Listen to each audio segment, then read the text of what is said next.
పిత పుత్ర పవిత్రాత్మ నామమున ఆమెన్. ప్రభువు మీతో ఉందురుగాక, మీ ఆత్మతో ఉందురుగాక. పునీత మత్తయి గారు రాసిన సువిశేషంలోని భాగము. ప్రభువ మీకు మహిమ కలుగునుగాక. మత్తయి సువిశేషము 11వ అధ్యాయము 21వ వచనము. అయ్యో ఓ కొరాజీనుపురమా, అయ్యో బెత్సైదాపురమా, మీ యందు చేయబడిన అద్భుత కార్యములు తూరు సీదోను పట్టణములలో జరిగి ఉండినచో ఆ పురజనులెప్పుడో గోనె పట్టలు కప్పుకొని బూడిద పూసుకొని హృదయ పరివర్తనము పొందడివారే. క్రీస్తు ప్రభుని సువిశేషము. క్రీస్తువ మీకు స్తుతి కలుగునుగాక. Praise the lord, praise the lord, praise the Lord. దేవుని ప్రియ సహోదరి సహోదరులారా, ఈ మధ్యాహ్న సమయంలో దేవుడు మరి ఒక్కసారి మనందరితో మాట్లాడటానికి సంసిద్ధులుగా ఉన్నారు. ఈ ధ్యాన వడకంలో ఉన్నటువంటి మనం ఈ 2వ రోజున మధ్యాహ్నము పూట ఆయన వాక్కును ఆలకించాలి అంటే కొద్దిగా శరీరము బరువుగా అనిపిస్తుంటుంది.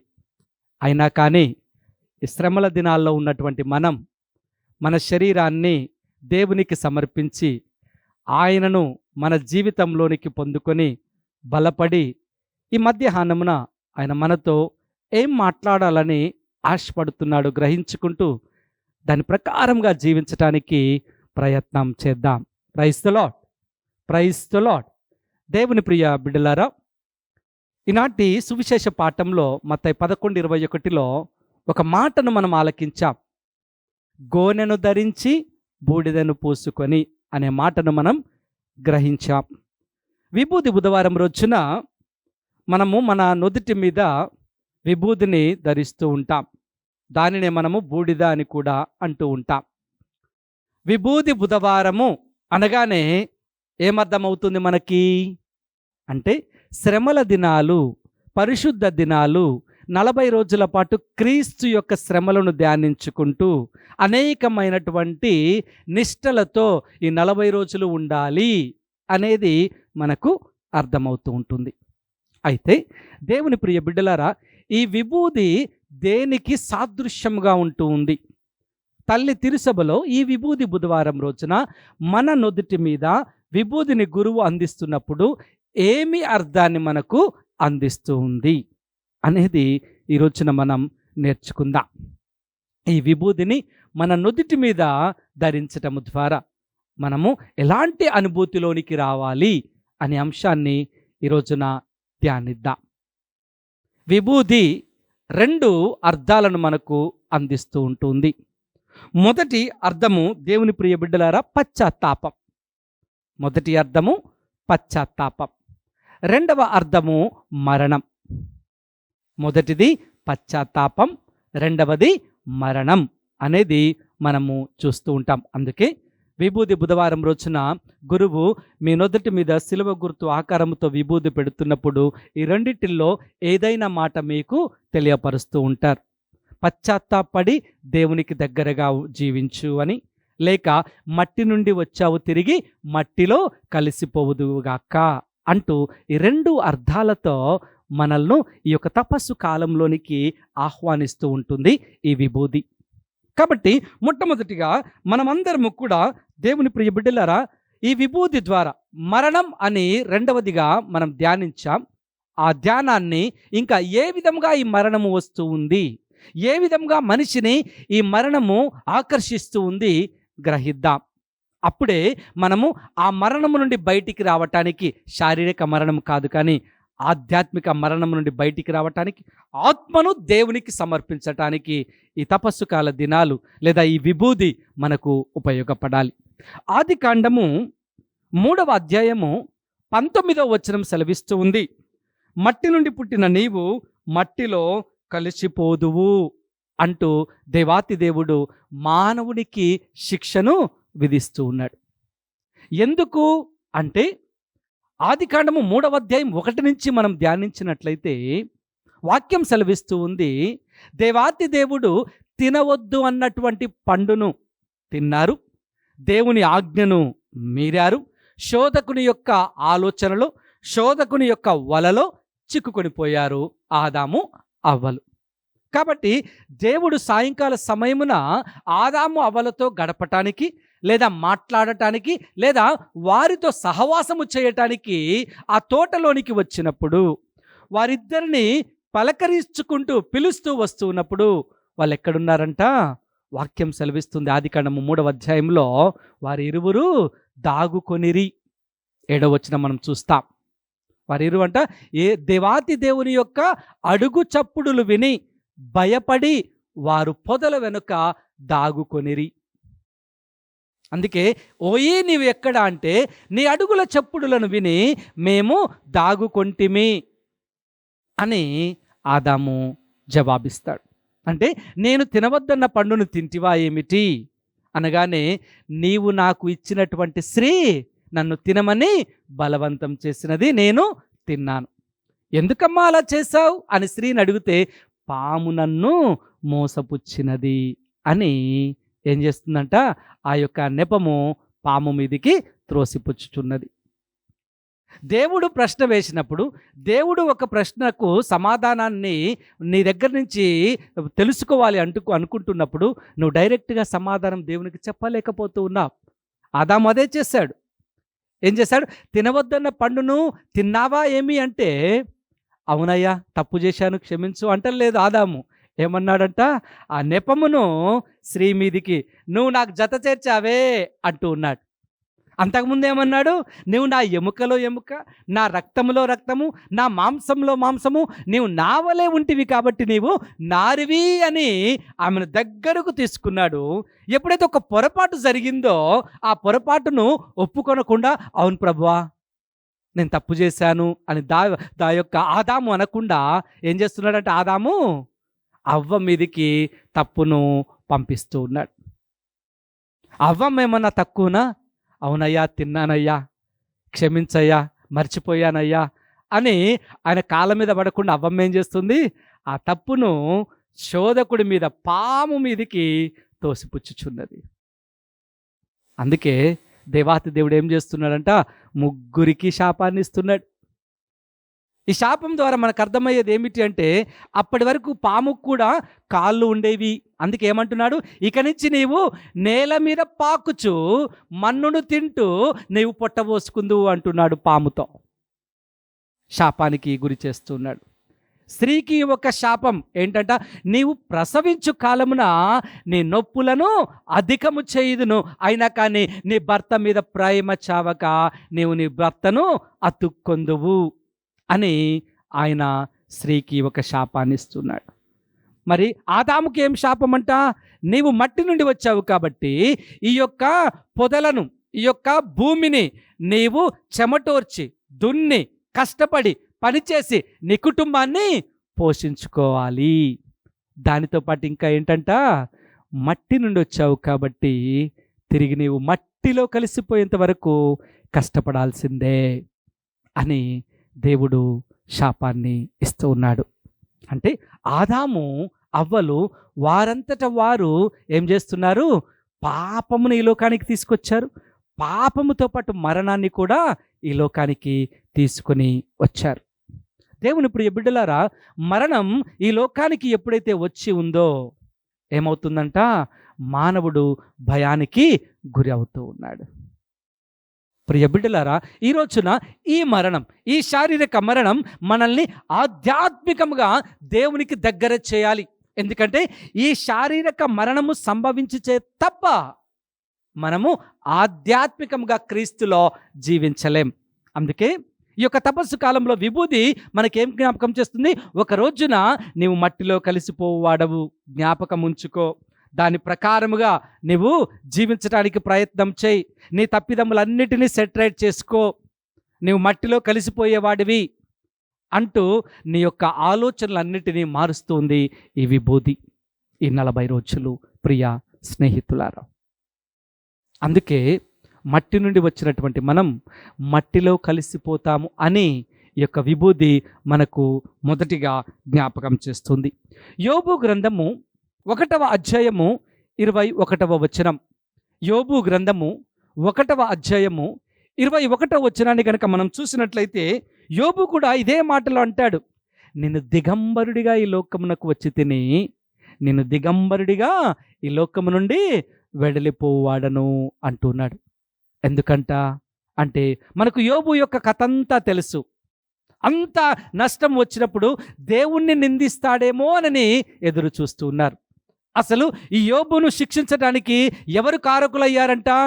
శోధకుడు, దేవుడు ఇద్దరు కూడా ఒక మీటింగులో ఏమంటున్నారు, నువ్వు ప్రపంచాన్నంతా తిరిగి వచ్చావు కదా, చుట్టేసి వచ్చావు కదా, నా స్నేహితుడు, నా ప్రియుడు, నా బిడ్డడు, నా భక్తుడు, నీతిమంతుడు యోబును నువ్వు చూసితివా, ఎంత చక్కగా ఉన్నాడో కదా అని దేవుడు సైతానుతో అన్నట్లయితే, నువ్వు అన్నీ ఇచ్చావు కాబట్టి ఆయన హాయిగా ఉన్నాడు అని ఏం చేస్తున్నాడు?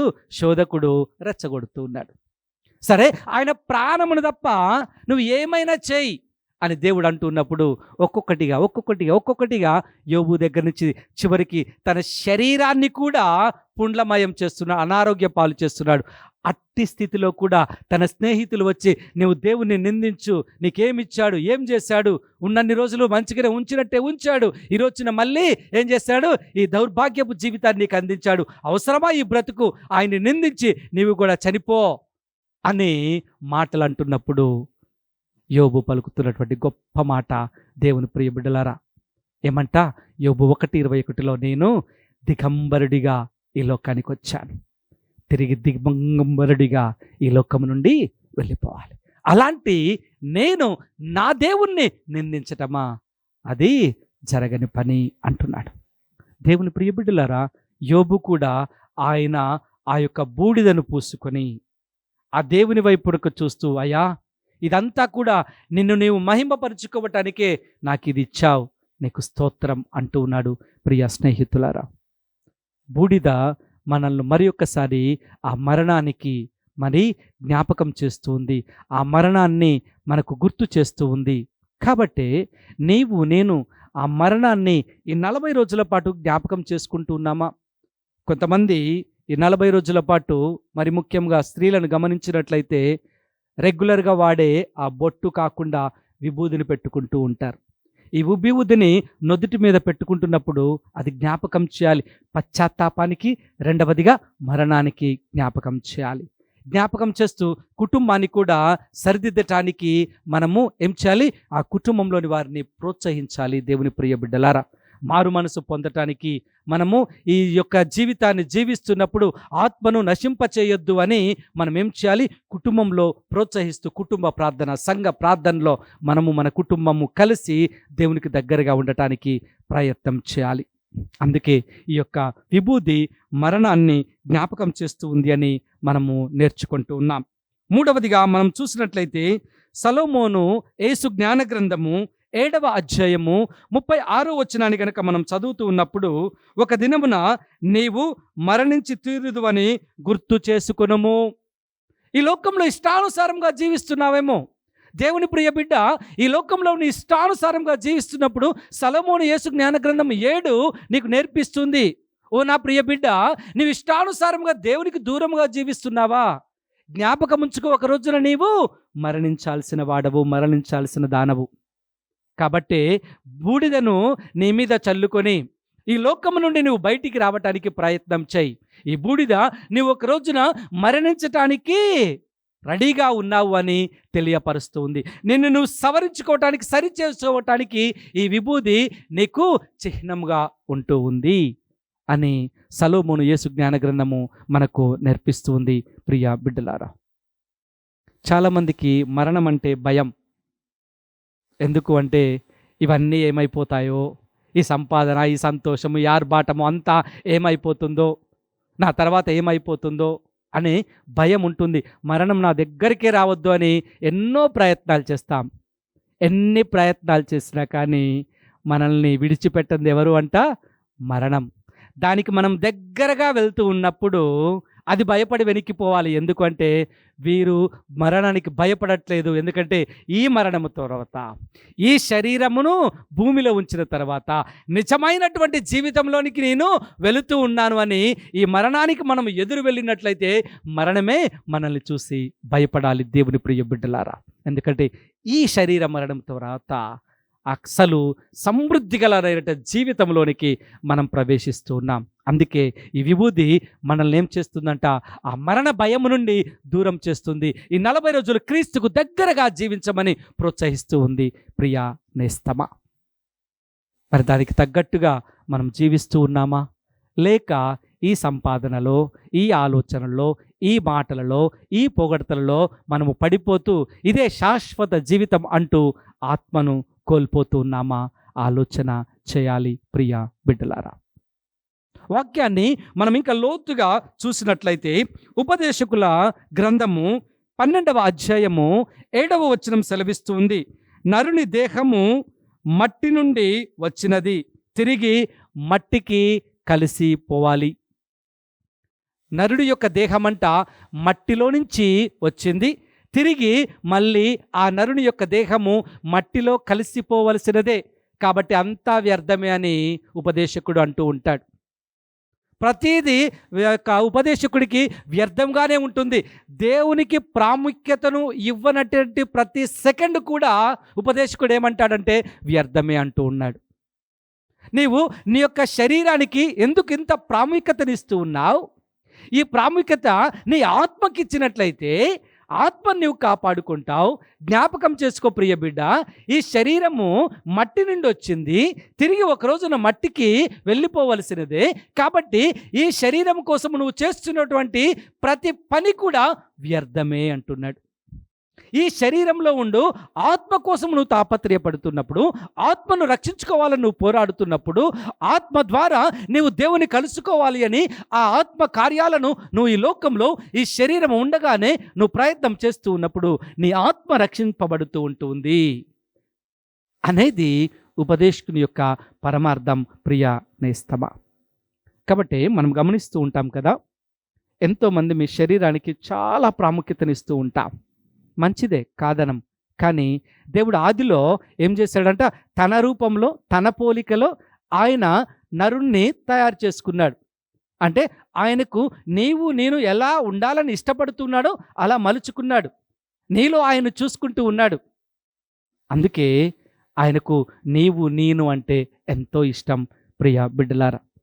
అలాంటి మనము ఆయనకి ఇష్టపూర్తిగా మనల్ని మనం సమర్పించుకోవాలి. కానీ లోకం వైపునకు చూస్తూ నేను బాగుండాలి, బాగా ఊపడాలి, నా శరీరం నాకు నచ్చట్లేదు అని ఈ శరీరాన్ని అనేకమైనటువంటి మెడికల్ కాస్మెటిక్స్కి మనము ఇంపార్టెన్స్ని ఇచ్చి శరీరాన్ని పాడు చేసుకోవటం ఎంతవరకు సమంజసం? ఆత్మ పరిశీలన దేవుని ప్రియ బిడ్డలారా. విభూది బుధవారం రోజున బూడిదను నువ్వు నుదుటి మీద పెట్టుకుంటూ ఉంటావు, దాని పరమార్థాన్ని గ్రహిస్తూ ఉంటావు. కానీ దాని ప్రకారంగా జీవించడానికి మాత్రము మనం అడుగు ముందుకు వేయలేకపోతూ ఉన్నాం. ఈ యొక్క బూడిద మనల్ని మరణానికి దగ్గర తీస్తూ ఉంది అని, ఒకరోజు నువ్వు మరణించిన వాడివే, మరణించాల్సిన దానివే అని జ్ఞాపకం చేస్తుంది. ఇంకొక భాగాన్ని చూసినట్లయితే ఈ యొక్క బూడిద మనల్ని పశ్చాత్తాపంలోనికి నడిపిస్తూ ఉంటూ ఉంది అనేది మనము ఆలోచన చేద్దాం. యోబు గ్రంథము 1వ అధ్యాయము 20వ వచనాన్ని కనుక మనం చూసినట్లయితే, యోబు సంతాప సూచికముగా నేలపై బోరిగిల పడి, అంటే బూడిద మీద బోరిగిల పడి ఆ సంతాపాన్ని వ్యక్తపరుస్తూ ఉన్నాడు, మా పశ్చాత్తాపాన్ని వ్యక్తపరుస్తూ ఉన్నాడు. నేను దేవుని సన్నిధిలో పశ్చాత్తాపడాలి అంటే ఏం చేయాలి అంట, మనము బూడిదను ధరించాలి. ప్రభువా, నేను పాపం చేశాను, నేను నీకు ద్రోహం చేశాను, నేను నీకు దూరంగా ప్రయాణం అయ్యాను. కాబట్టి ఈ రోజున పశ్చాత్తాప హృదయంతో నీ సన్నిధికి వస్తూ ఉన్నాను. నన్ను క్షమించి నీ బిడ్డగా నన్ను హక్కున చేర్చుకోవా అంటూ మనము ఆయన సన్నిధిలోనికి రావాలి ప్రియ సోదరులారా. ఇర్మియా గ్రంథం 6వ అధ్యాయము 26వ వచనాన్ని కూడా మనం చూసినట్లయితే, మీరు గోనె దాల్చి బూడిదలో పొర్లాడు, ఆ కాలమున దేవాతి దేవుడు శోక దినములను మీకు జ్ఞాపకం చేస్తూ ఉన్నాడు.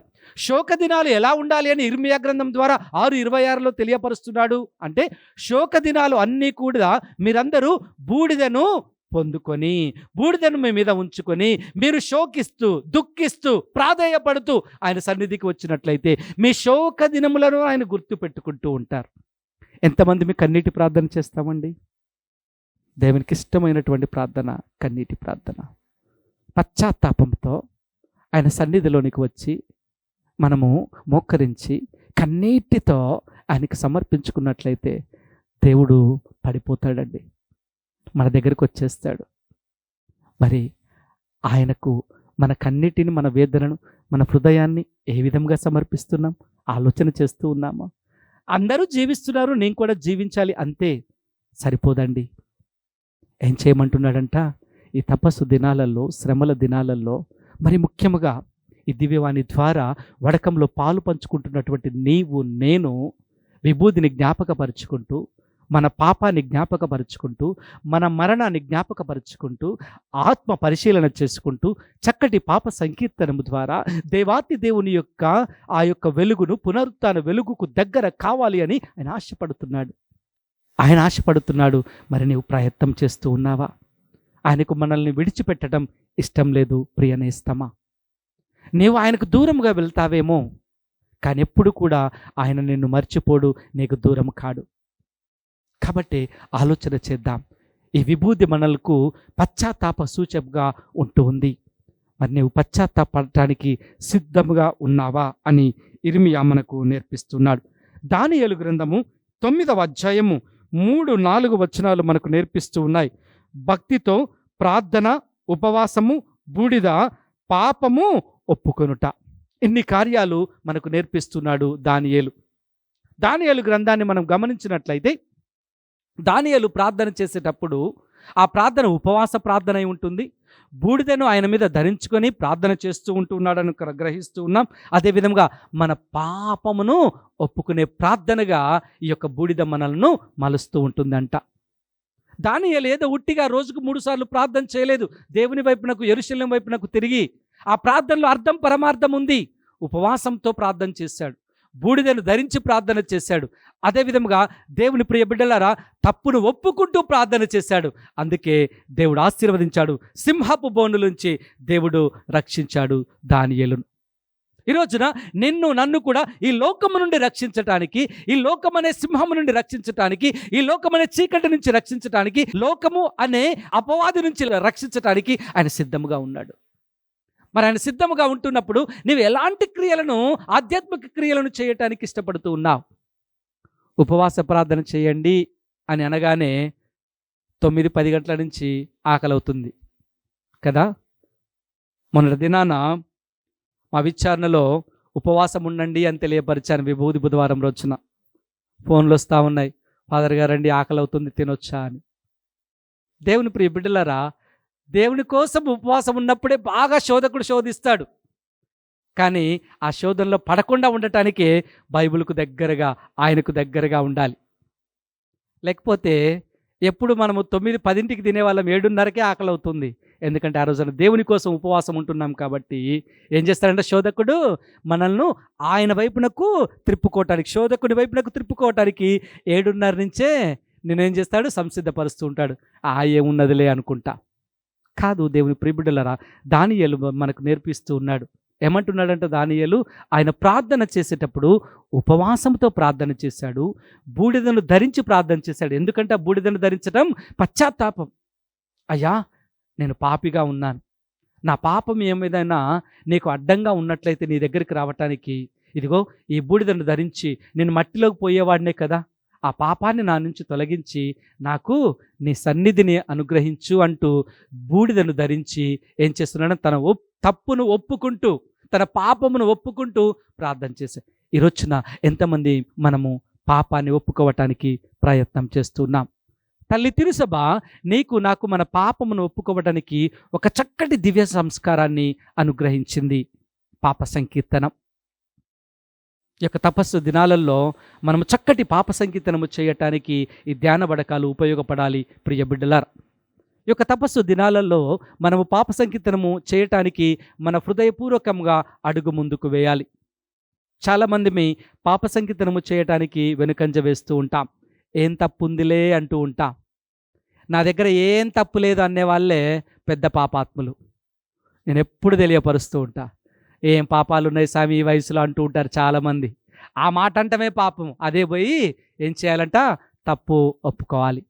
లేనట్లయితే ఆ ఉత్థాన జ్యోతి, ఆ ఉత్థాన వెలుగు మనల్ని ఆహ్వానించదు. ప్రియ నేస్తమా, ఎవరికీ లేనటువంటి అవకాశం, ఎవరికీ లేనటువంటి ఈ గొప్ప వరం దేవుడు మనకిచ్చాడు. కథోలిక తిరుసభకు అందించాడు. నీ పాపమును ఒప్పుకున్నట్లయితే దేవుడు నీ పాపమును క్షమించి నీకు పూర్వ వైభవమును, ఆ నిర్మలమైనటువంటి హృదయమును, ఆ చక్కటి మనస్తత్వాన్ని నీకు అనుగ్రహించి తన రాజ్యంలో చేర్చుకునేటువంటి గొప్ప బాధ్యత, గొప్ప అవకాశం దేవుడు కథోలిక తిరుసభలో నీకు నాకు మాత్రమే అందించారు. కానీ ఈ రోజున ఆ దివ్య సంస్కారాన్ని మనమందరము కూడా పక్కన పెడుతూ ఉన్నాం. ప్రియ బిడ్డలారా, ఇది కొద్దిమంది మాత్రమే మనము ఆ గొప్పతనాన్ని, ఆ దివ్య సంస్కారం యొక్క గొప్పతనాన్ని తెలుసుకున్న వాళ్ళము మాత్రమే దేవుని ముందు మోకరిస్తూ ఉన్నాం. కానీ ప్రభువుకి అందరూ ఆయన ముందు మోకరించి పాపమును ఒప్పుకొని పశ్చాత్తాపడి పరలోక రాజ్యంలోనికి అందరము రావాలి అని ఆయన యొక్క ఉద్దేశం. ప్రియ బిడ్డలారా, కాబట్టి ఆలోచన చేద్దాం. పశ్చాత్తాపం, మన తప్పును ఒప్పుకోవటం, దేవాతి దేవుడు మనకు స్వర్గ ద్వారాలను తెరవడం అనేది సూచకగా ఉంటుంది. యోనా గ్రంథము 3వ అధ్యాయము 6వ వచనాన్ని గనక చూసినట్లయితే, నినివే రాజు సింహాసనమును దిగి తన ఉడుములను తొలగించి గోనె తాల్చి బూడిదపై కూర్చుండెను. ఉడుపులు లేదా ఉడుములు అంటే ఆయన ధరించినటువంటి ఆ వజ్రాలు లేదా వైడూర్యాలు, ధరించినటువంటి వస్త్రాలు అన్నిటినీ ఆ సింహాసనం నుండి దిగి ఏం చేస్తున్నాడంట? ఆయన బూడిద మీద కూర్చుంటున్నాడు. దేనికోసము? యోనా ద్వారా దేవాతి దేవుడు నినివే పట్టణాన్ని మీరు మనసు మార్చుకోకపోతే, మీరు గనక మీ తప్పులను ఒప్పుకొని పశ్చాత్తాపడపోతే నినివే పట్టణాన్ని నాశనం చేస్తానని వాగ్దానం ఇచ్చాడు. యోనా ప్రవక్త ఏమో పారిపోతాడు. నినివే పట్టణానికి వెళ్ళడం ఇష్టం లేదు. కానీ యోనాను దేవాతి దేవుడు నినివేకి వెళ్ళేంత వరకు వదిలిపెట్టాడు. ఈ రోజున మనమందరం కూడా పశ్చాత్తాపంలోనికి వచ్చేంత వరకు దేవుడు మనల్ని వదిలిపెట్టాడు. ఎవరో ఒకరి ద్వారా, ఏదో ఒక విధముగా, అనేకమైనటువంటి దివ్యవాణి వాక్కుల ద్వారా, ఈ యొక్క ఉపదేశాల ద్వారా, ఈ దివ్యవాణి పరిచర్య ద్వారా, అనేక మంది ఆధ్యాత్మిక గురువుల ద్వారా ఏం చేస్తాడంటే దేవుడు మనం పాపం నుంచి బయటికి రావటానికి టాక్స్ తర్వాత టాక్స్ మనకు అందిస్తూనే ఉంటారు. యోనాను ఎంత దూరం పోయినా, సముద్రంలోకి పోయినా కానీ తిమింగలం ద్వారా దేవుడు తీసుకుని వచ్చినప్పుడు దివ్యవాణి ఉన్నంత కాలము కూడా మీరు ఎక్కడికి వెళ్ళినా ఏం చేస్తుందంట? దివ్యవాణి మిమ్మల్ని ఆ పాపము నుంచి బయటికి రావటానికి అనేకమైనటువంటి ఆధ్యాత్మిక కార్యక్రమాలను మీకు అందిస్తూ ఉంటుంది. ఎందుకు అంటే మీరందరూ కూడా పశ్చాత్తాపడి ప్రభువు వైపునకు రావాలి, గోనె దాల్చాలి.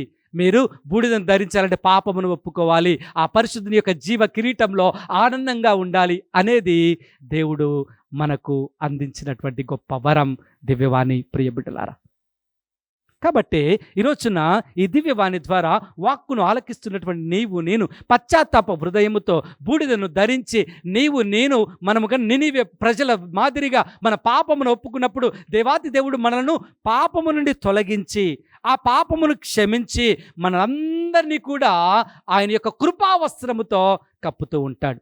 అప్పుడే ఈ తపస్సు కాలానికి నిండైన అర్థాన్ని తీసుకుని వచ్చే బిడ్డలముగా మనము తయారవుతూ ఉంటాం. కాబట్టి ఈ రోజున ఈ మధ్యాహ్న సమయమున దేవుడు ఒక మాటలో 2 విషయాలను తెలియపరిచాడు. ఎందుకు మనము బూడిదను ధరిస్తూ ఉన్నాం అంటే మరణాన్ని జ్ఞాపకం చేస్తుంది. పశ్చాత్తాపడినప్పుడు ఆయన నినివే పట్టణాన్ని ఎలా రక్షించాడు, దానియేలు తప్పును ఎలా క్షమించాడు, ఇర్మియా ప్రవక్త ద్వారా బూడిదను ధరించినప్పుడు శోక దినములను ఎలా మనకు దూరం చేస్తూ ఉన్నాడు, ఆశీర్వాదాలను ఎలా అనుగ్రహించాడో ఇన్నిటినీ నేర్చుకున్నాం. యోబు ద్వారా బూడిద నుంచి వచ్చిన నీవు బూడిదలో కలిసిపోతావు అని, ఆది కాండంలో ఆయన నీవు మట్టి నుండి వచ్చావు, మట్టిలో కలిసిపోయేంత వరకు నువ్వు శ్రమ పడాలి అని మనకు నేర్పించాడు. మరి ఈ రోజున నువ్వు వాటన్నిటినీ గ్రహించి ఆ మట్టిలో కలిసిపోయేంత వరకు పశ్చాత్తాపడుతూ క్రీస్తుకు దగ్గరగా జీవించటానికి ప్రయత్నం చేస్తావా? అలా ప్రయత్నం చేసినప్పుడే ఈ తపస్సు కాల దినాలకు అర్థం పరమార్థం ఉంటుంది. ఒక్క నిమిషం అందరం కళ్ళు మూసుకొని ప్రార్థన చేద్దామా? మహాపరిశుద్ధుడైన దేవా, ఈ మధ్యాహ్న సమయమున మేమందరము కూడా ప్రభువా పశ్చాత్తాపము, మరణము అనే అంశాన్ని నేర్చుకొని ఉన్నాం.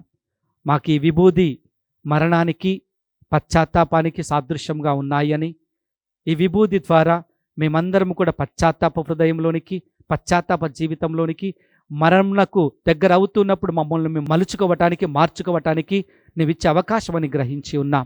ప్రభువా, ఈ రోజున ఈ వడకంలో మేము నేర్చుకున్నటువంటి ఈ గొప్ప అంశాన్ని మా జీవితంలో మేము నెరవేర్చే బిడ్డలుగా మమ్మల్ని ఉంచమని, నీ ఆత్మతో మమ్మల్ని అందరినీ కూడా ప్రేరేపించమని, నీ కృపావస్త్రంతో మమ్మల్ని కప్పమని మా నాథుడును మీ కుమారుడునైనా యేసు అతి పరిశుద్ధ నామంలో అడిగి వేడుకొనుచున్నాము.